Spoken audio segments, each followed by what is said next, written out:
હવે સૂર્યનારાયણ જેની સિંહ રાશિમાં જો પડ્યા હોય, લગ્ન પણ સિંહ લગ્ન હોય, રાશિ પણ સિંહ હોય, તે વ્યક્તિ અતિશય પ્રભાવશાળી હોય. એની વાણીમાં, એની ચાલમાં અને એના કર્મોમાં પણ પ્રભાવ પડતો હોય. આજના એપિસોડમાં આપણે જોઈશું કે કઈ રાશિના માલિક ગ્રહો કયા કયા છે.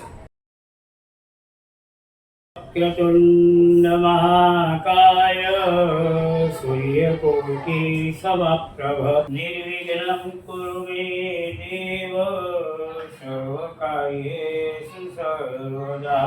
મહાવિદ્યા મહાવાણી શ્રુતિ સ્મૃતિ પ્રદાયિની સાક્ષાત સરસ્વતી દેવી જીહ્વાગે વસતુ મમ.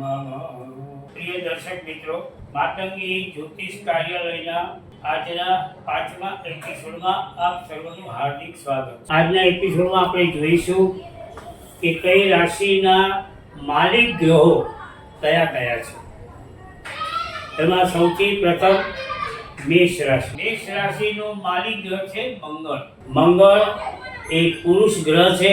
આપ સર્વે જાણો છો, સૂર્ય અને મંગળ બંને ઉગ્ર છે. મંગળ વાળા એટલે કે મેષ રાશિ વાળા ખડતલ એનું શરીર હોય, મજબૂત ભાગ હોય. જે વ્યક્તિને મેષ લગ્ન હોય અને લગ્ન સ્થાનમાં જ મંગળ પડ્યો હોય તો એ વ્યક્તિ અતિશય ઉગ્ર સ્વભાવની હોય. વળી એના શરીરની ગરમી પણ વધારે હોય.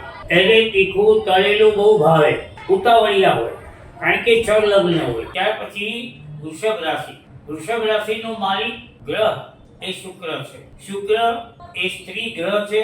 ઉપરાંત વૃષભ લગ્ન વાળા અને વૃષભ રાશિ વાળા એની હાઈટ થોડી નીચી હોય, પણ મહેનતુ હોય, ઓછા શોખીન હોય. વળી શુક્ર આ વૃષભ રાશિ વાળાની જો લગ્નમાં શુક્ર પડ્યો હોય તે વ્યક્તિ દેખાવની હોય, સુંદર પણ હોય, ભલે શ્યામ હોય, પણ એનો મોઢાનો જે ભાગ હોય એ નમણો હોય. ત્રીજી રાશિ આવે મિથુન રાશિ. મિથુન રાશિનો માલિક ગ્રહ છે બુધ. બુધને નપુંસક ગ્રહ ગણાય છે. વળી આ મિથુન રાશિ વાળા મળતાળા હોય, સ્વભાવે સારા હોય, ગણતરીબાજ હોય. જેનું મિથુન લગ્ન હોય, મિથુન રાશિ હોય, એ ગણિતના વિષયમાં હોશિયાર હોય અને ગણતરીબાજ હોય. અને એ વ્યક્તિ ખાસ કરીને આગલા જે કઈ પ્રોગ્રામ હોય એનું સેટલમેન્ટ પહેલેથી કરે. ત્યાર પછી ચોથી રાશિ આવે કર્ક રાશિ. કર્ક રાશિનો માલિક ગ્રહ છે ચંદ્ર. ચંદ્ર એ પણ સ્ત્રી ગ્રહ છે. વળી ચંદ્ર રાશિ વાળા, કર્ક રાશિ વાળા એ પોતે ચંચળ હોય, મગજ ક્યાંય ચાલે, વાતો કઈ કરતા હોય અને કામ કઈ કરતા હોય. સ્થિર મન વાળા ન હોય, અસ્થિર મન વાળા હોય. અંદરથી થોડા ડરપોક હોય. પાંચમી રાશિ સિંહ રાશિ. સિંહ રાશિનો માલિક છે સૂર્ય ગ્રહ. હવે સૂર્યનારાયણ જેની સિંહ રાશિમાં જો પડ્યા હોય, લગ્ન પણ સિંહ લગ્ન હોય, રાશિ પણ સિંહ હોય, તે વ્યક્તિ અતિશય પ્રભાવશાળી હોય. એની વાણીમાં, એની ચાલમાં અને એના કર્મોમાં પણ પ્રભાવ પડતો હોય. પોતે ઝડપથી કામ કરવાનું ગમે, ફટાફટ બધું કરી નાખે. એને ધીરું ગમે નહીં. છઠ્ઠી રાશિ આવે કન્યા રાશિ. જે મિથુન રાશિનો માલિક બુધ છે એમ કન્યા રાશિનો માલિક પણ બુધ જ છે. આ બુધ ગ્રહ આગળ કીધું એ પ્રમાણે નપુંસક ગ્રહ છે. કન્યા રાશિ વાળા દેખાવે શાંત હોય. એમને વધારે કોઈની ચર્ચા, વાદ વિવાદમાં ઉતરવાનું ગમે નહીં, કોઈની પંચાયત કરવી ગમે નહીં. પણ એમનું જીવન કેવું હોય, સડ વગરની નાવ જેવું, હાલત ડોલક જે થતું હોય. ત્યાર પછી તુલા રાશિ. તુલા એટલે ન્યાયપ્રિય છે. જે વૃષભ રાશિનો માલિક ગ્રહ શુક્ર છે એમ તુલા રાશિનો માલિક ગ્રહ પણ શુક્ર છે. શુક્ર એ સ્ત્રી ગ્રહ છે અને એમાં પણ તુલા લગ્ન હોય અને એમાં શુક્ર જો લગ્નમાં પડ્યો હોય તે વ્યક્તિ અતિશય શોખીન થાય. ગમે તે થાય પણ પોતાના શોખ એ પૂરા કરે. અને એમાં પણ ખાસ કરીને જો જન્મ કુંડલીના ચોથા સ્થાનમાં તુલા રાશિનો શુક્ર પડ્યો હોય તો વ્યક્તિને વાહનનું, મકાનનું, બધી જાતના સુખ એને પ્રાપ્ત થાય. સાથે સાથે ન્યાયપ્રિય પણ હોય, સત્ય વચની હોય. આ પ્રમાણે તુલા રાશિ વાળા પોતે સાચે સાચું કહી દેનારા હોય.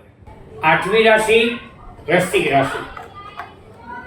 જે મેષ રાશિનો માલિક ગ્રહ મંગળ છે એમ વૃશ્ચિક રાશિનો માલિક ગ્રહ પણ મંગળ જ છે. પણ મેષ રાશિ કરતા વૃશ્ચિક રાશિ વાળાનો સ્વભાવ થોડો શાંત, પરંતુ એને નેગેટિવિટી વધારે આવે, નકારાત્મક વધારે વિચાર.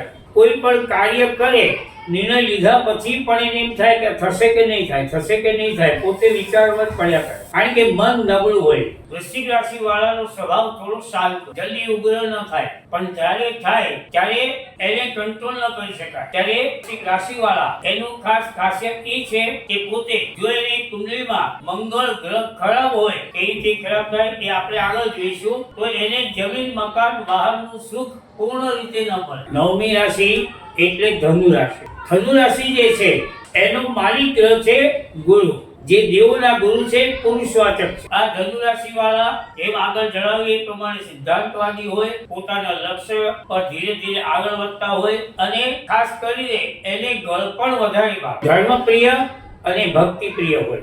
10મી રાશિ આવે મકર રાશિ. મકર રાશિનો માલિક ગ્રહ છે શનિદેવ. શનિદેવ એ પણ પુરુષવાચક છે. શનિ મકર રાશિ વાળા આ શનિના પ્રભાવને લીધે થઈને પોતે થોડું નીચું જોઈને ચાલે, અને ખાસ કરીને તમે એને જોશો તો જે ચાલતા હશે ને તેના ચપ્પલમાં ખાસિયત હશે, પાછળનો ભાગ વધારે ઘસાયેલો હશે. આ ખાસ એ લોકોની ખાસિયત. પછી એટલે મકર રાશિ વાળા પોતે ગમે તે રીતે સામેની વ્યક્તિ પાસેથી પોતાનું કામ કઢાવી લેવામાં પાવરદાર હોય. બોલે ઓછું, કામ કરનારા વધારે હોય. 11મી રાશિ એટલે કુંભ રાશિ. મકર રાશિનો માલિક શનિ ગ્રહ છે, એ જ રીતે કુંભ રાશિનો માલિક ગ્રહ પણ શનિદેવ જ છે. કુંભ રાશિ વાળા સહનશીલ હોય, બને ત્યાં સુધી કોઈની સાથે વધારે પડતી વાદ વિવાદમાં ઉતરે નહીં, એના પોતાના મનની વાત કોઈને બતાવે નહીં, એની વાત જલ્દી કોઈ જાણી ન શકે. અને છેલ્લી 12મી રાશિ એટલે મીન રાશિ. જેમ ધનુ રાશિનો માલિક ગ્રહ ગુરુ છે, એ જ પ્રમાણે મીન રાશિનો માલિક ગ્રહ પણ ગુરુદેવ જ છે. અને એ ગુરુ એ રાશિ વાળાને બોલવામાં બહુ હોશિયાર બનાવે. બોલવામાં જલ્દી પકડાય નહીં, કારણ કે માછલી છે, ગમે તેમ ફરે, પોતે વાણીથી પકડાય નહીં, તરત ફરી જાય. પણ સાથે સાથે મીન રાશિ વાળા છે એને ગળપણ થોડું વધારે ભાવે, પરંતુ સાથે સાથે એને પેટના દર્દ પણ વધારે થાય. ત્યારે આ એપિસોડમાં આપણે જોયું કઈ રાશિના માલિક ગ્રહો કયા કયા છે એ આપણે જોઈ લીધું. હવે પછીના એપિસોડમાં જોઈશું કે કયો ગ્રહ કઈ રાશિમાં ઉચ્ચનો થાય એટલે સારું ફળ આપે, કઈ રાશિમાં નીચ રાશિનો થાય એટલે ખરાબ ફળ આપે. તો આપ સર્વે માતંગી જ્યોતિષ કાર્યાલયના એપિસોડ કન્ટિન્યુટી જોયા કરો છો. આપને પણ કંઈ જાણવું હોય તો અમે આપને માર્ગદર્શન આપીશું. આપણે ફરી પાછા મળીશું નવા એપિસોડમાં. સૌને જય શ્રી કૃષ્ણ.